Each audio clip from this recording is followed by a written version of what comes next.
Une barre énergétique spéciale sport ne provoque pas de pic de glycémie. La réponse est fausse. Beaucoup d'athlètes consomment des barres sport en pensant sécuriser leur énergie.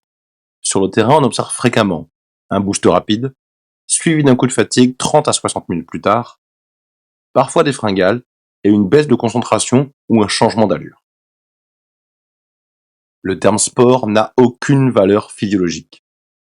La réponse glycémique dépend du type de glucides, c'est-à-dire rapide contre des complexes, donc ça dépend de la composition, de la présence de fibres, de lipides et de protéines, qui elles influenceront justement l'assimilation au niveau de l'estomac, et de la sensibilité individuelle à l'insuline.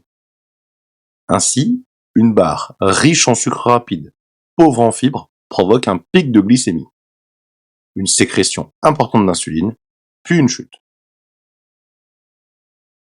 Si nous n'avons pas de capteur, il suffit de lire les étiquettes, avec au moins un mélange supérieur à 4 grammes de fibres, puis un mélange de glucides.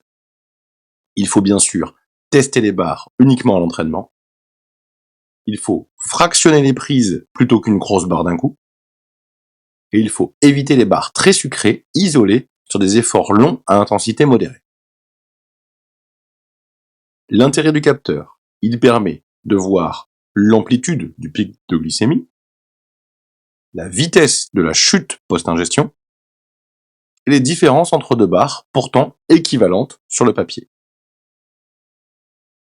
Ainsi, à l'entraînement, on adapte le type de barre, le moment de la prise, et également le format, c'est-à-dire si on le prend sous boisson, gel ou solide.